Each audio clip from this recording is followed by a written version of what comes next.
Feel the temperature rise as we dive into the most intense and heated confrontations of the human experience. This is high-stakes drama where the pressure is real and the consequences are final. Subscribe now and watch the mercury rise to its breaking point today. Meh. They didn't even wait until after the toast. My dad had barely finished his second glass of champagne when he leaned into the microphone, smiled at the crowd of 200 people, and said it like it was the funniest thing anyone had ever heard at a wedding reception. We always joked that we got it right the first time with our oldest. Our second one. Well, let's just say God gave us a do-over with Daniel here. The room laughed. My brother laughed. His new wife laughed. My mom pressed her fingers to her lips like she was hiding a smile, but not really trying that hard. And I sat at table 9, not table 1 with the immediate family. Table 9. Next to my cousin's college roommate who didn't know anyone either.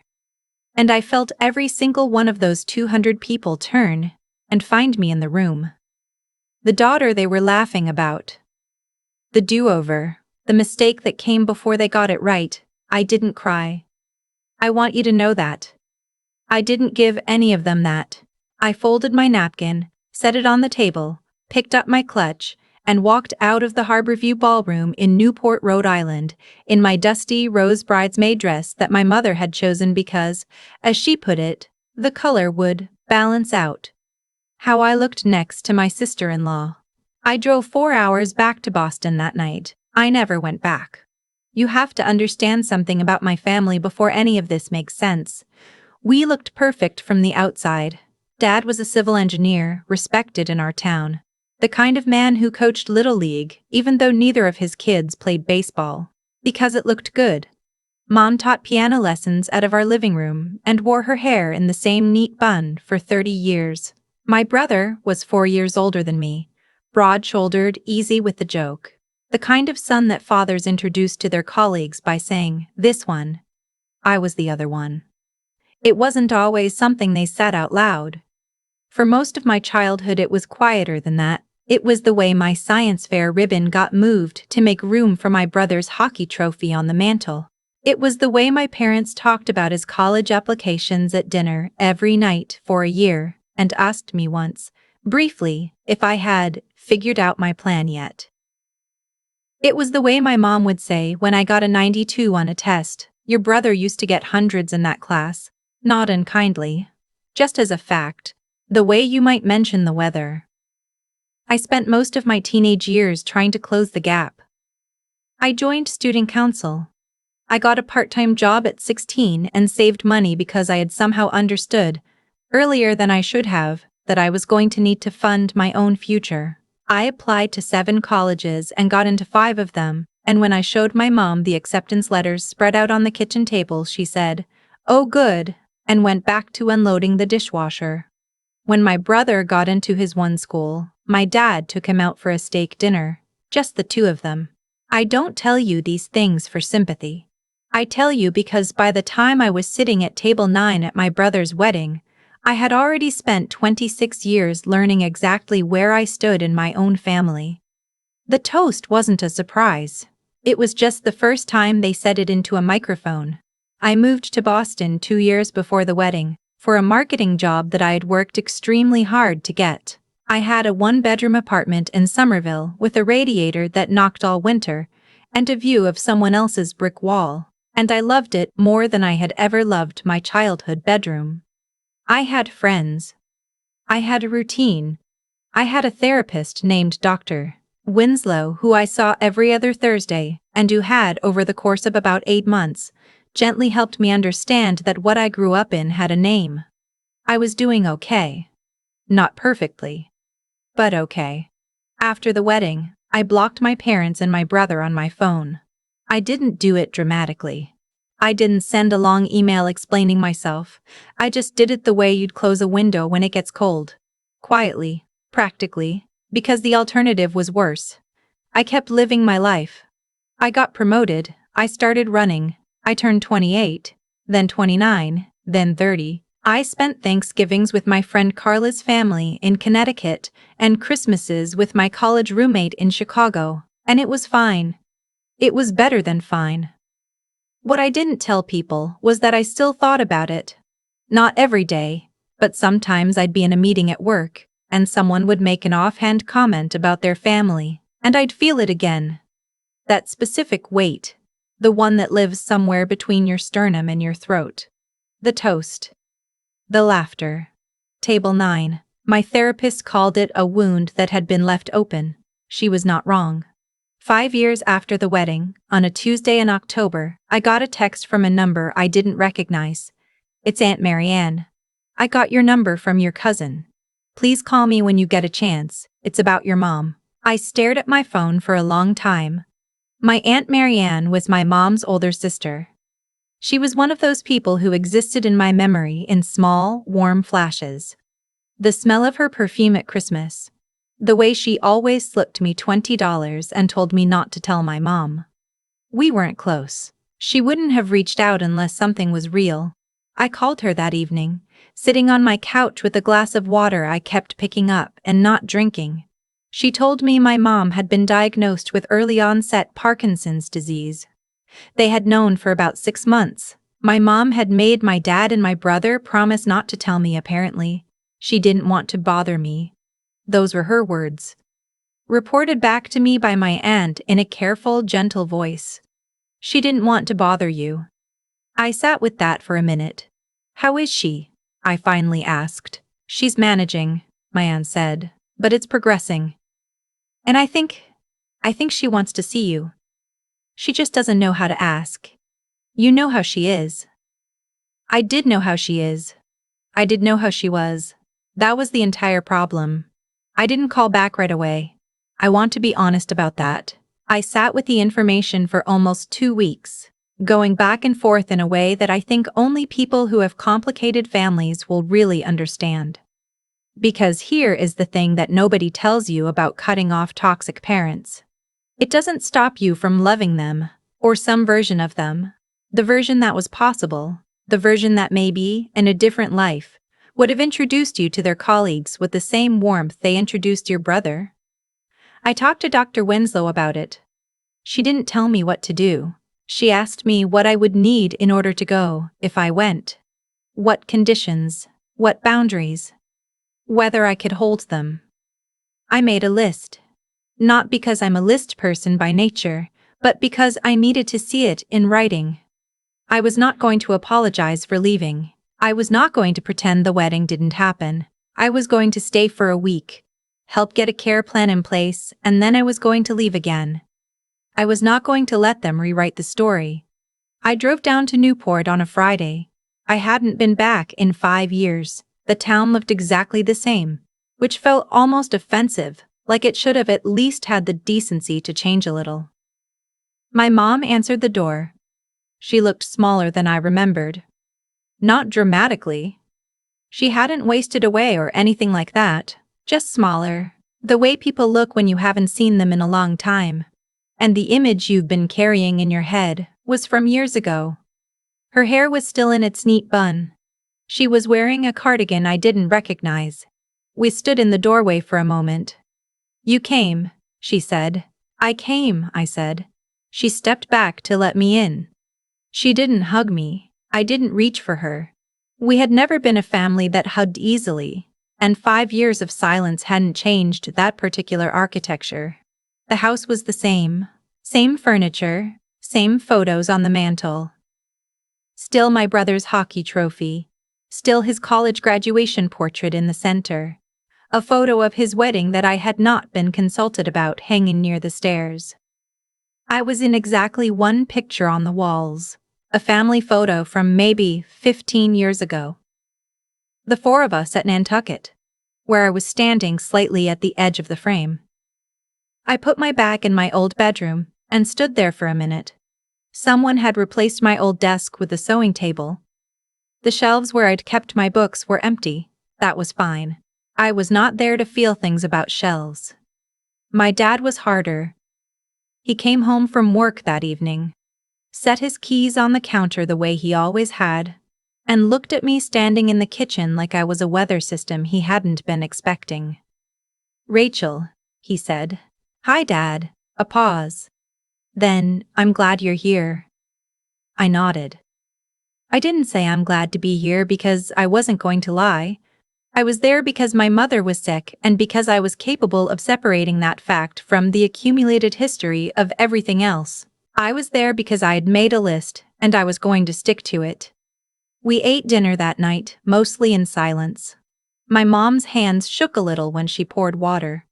My dad watched her and then looked away. My brother had apparently been by the week before, but lived 40 minutes away in Providence with his wife and their 2 kids, and was, I was told, very busy.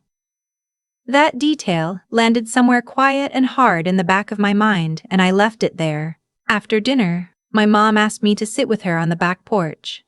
It was cold. She had a blanket over her lap, and I sat in the chair across from her with my hands wrapped around a mug of tea that had gone lukewarm, and I waited. She was quiet for a long time. The kind of quiet that means someone is building up to something. "I know why you left," she finally said. I didn't say anything. After the wedding. She looked out at the yard. "I know it was because of what your father said." "It wasn't just the wedding," I said. I kept my voice even. I had practiced this. The wedding was the last thing. But it wasn't the only thing. She nodded slowly. Her hands were folded in her lap. Very still, the way I had noticed she held them when she was trying to control the tremor. "I should have said something," she said. "That night, I should have told him to stop." "Yes," I said. "You should have." Another long pause. "I don't know how to do this," she said quietly. I'm not good at this kind of conversation." "I know," I said. And I meant it. I had known that my whole life. My mother expressed love in practical ways. She made sure I had a winter coat every year. She sent me grocery store gift cards in college. She remembered every medical appointment I had ever had. What she couldn't do was say the thing directly. She had never once in my entire life looked at me and said, "I'm proud of you," and meant it simply, without a caveat. I understood that she had her own damage.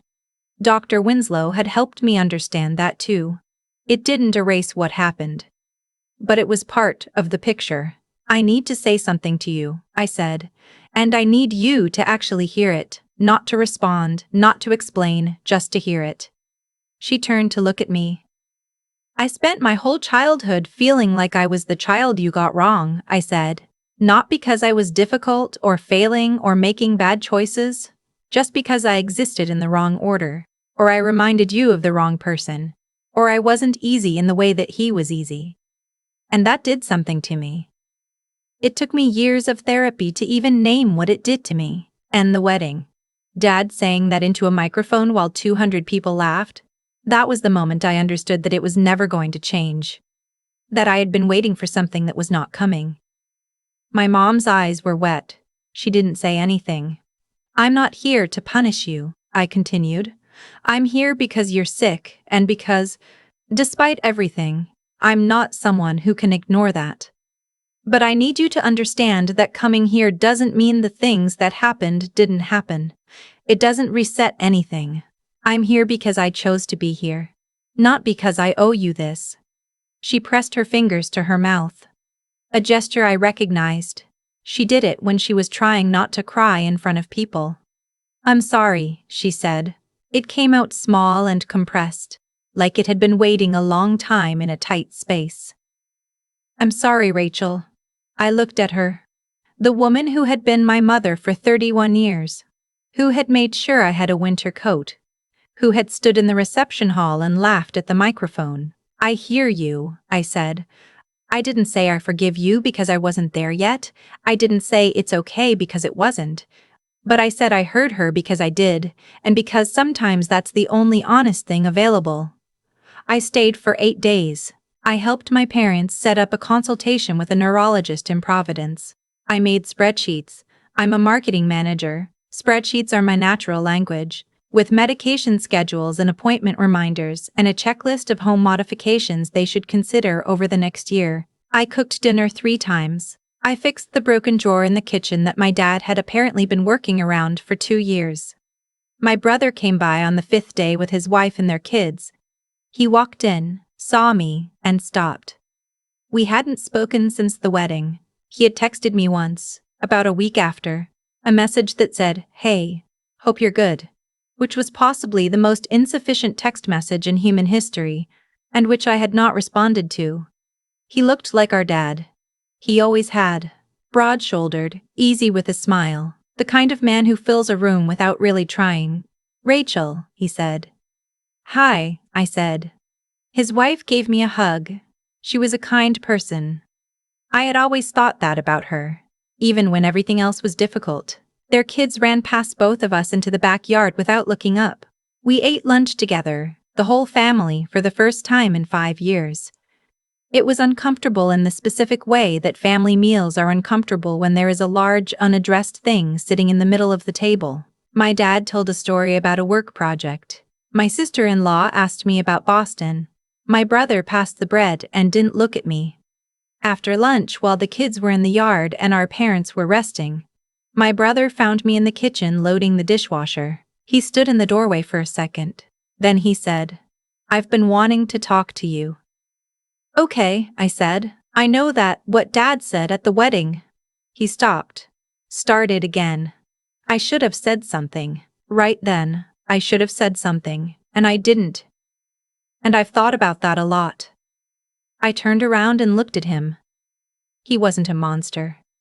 That was the complicated part. He was a person who had grown up in the same house I did, and had come out of it differently, because the house had treated him differently, and he had never once had to look at that clearly, because no one had made him. "Why didn't you?" I asked. Not accusatory. Genuinely.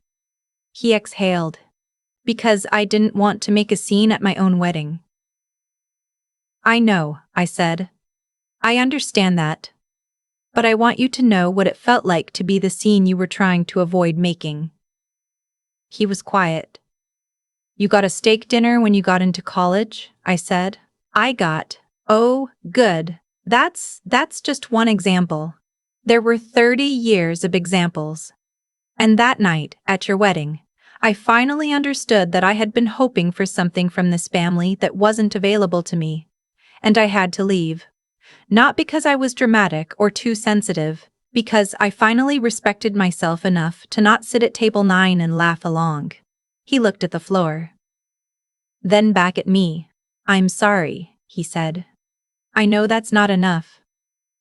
"It's a start," I said. And I meant that. It was a start. It was not an ending. I drove back to Boston on a Sunday morning. My mom stood on the front step to say goodbye. She looked cold in the autumn air. The blanket she'd grabbed from the hallway, not quite enough for the temperature. Her hands were still. "Will you come back?" she asked. I thought about it honestly before I answered. "I don't know," I said. "I think that depends on a lot of things. But I'll be in contact. You can call me if something changes with your health. I'll pick up." She nodded. Her chin was trembling slightly and I didn't think it was the Parkinson's. "Rachel," she said. "You were never—" She stopped. "Try it again. You were never the mistake. You were never the do-over. I don't know why we—" She shook her head. "I don't have a good reason. I just want you to know that's not what you were." I stood there with my car keys in my hand and the cold October air moving between us, and I felt something shift, not break, not dissolve, just shift, the way a very heavy thing moves slightly when you finally apply pressure in the right place. "Thank you for saying that," I said. "That matters." I got in my car. I drove down the familiar street, past the corner where the Hendersons used to live, past the elementary school where I'd won a spelling bee that no one came to watch, past the edge of town and onto the highway. I did not cry until I was past Providence. And then I cried for about 20 minutes in a very practical, necessary way. The way you cry when something that has been held tightly finally gets a little bit of air. I want to tell you something that I have learned, because I think it's important and I don't think people say it enough. Leaving is not the same as healing. I left at 26 and I thought that was the whole answer. Get out. Put distance between yourself and the thing that hurt you. Build a good life in a city that doesn't know your history. And that part mattered. I needed that distance. I needed those 5 years to become someone who could go back to that house without disappearing into the person I used to be inside it. But going back, on my own terms, with my list, with my conditions clear in my own mind, that was a different kind of work. And I don't regret it, not because anything got magically fixed. My dad never directly apologized to me. My brother and I are still finding our way back to something that might become a real relationship, slowly, imperfectly. My mom has good days and harder days, and we talk on the phone every Sunday now. Brief conversations that are careful and incomplete, and also, somehow, more honest than anything we exchanged in the 30 years before. I did not forgive everything. I want to be clear about that. I don't think forgiveness is something you grant because you're supposed to, or because someone is sick, or because the holidays are coming. I think forgiveness is something that happens gradually, privately, in your own time, for your own sake, not for theirs. What I did was decide that carrying the whole weight of it alone in a one-bedroom apartment in Somerville was no longer the only option, that I could put some of it down. Not all of it, not yet. But some. I still see Dr. Winslow every other Thursday. I still have the list I made before I drove to Newport. I keep it in my phone, not because I need to read it anymore, but because there's something grounding about knowing it's there. Knowing that I went back with conditions and held them. Knowing that I was the one who decided, both times, when to leave and when to return. That second decision was the harder one. But it was also, I think, the braver one, because walking out of that ballroom at 26 in my dusty rose bridesmaid dress with 200 people watching, that took courage. But it was the courage of someone who had finally had enough. Going back took a different kind of courage. The kind that says, I am not the person you said I was, I know who I am. And I can stand in the same room as your limitations without becoming small inside them again. That's the part they don't put in the inspirational posts. The part where you go back, not because you've forgiven everything, not because they've changed enough, but because you have changed enough. Because you're finally solid enough in yourself that their gravity doesn't pull you out of orbit anymore. I'm still working on it. Most days, I think I'm going to be okay.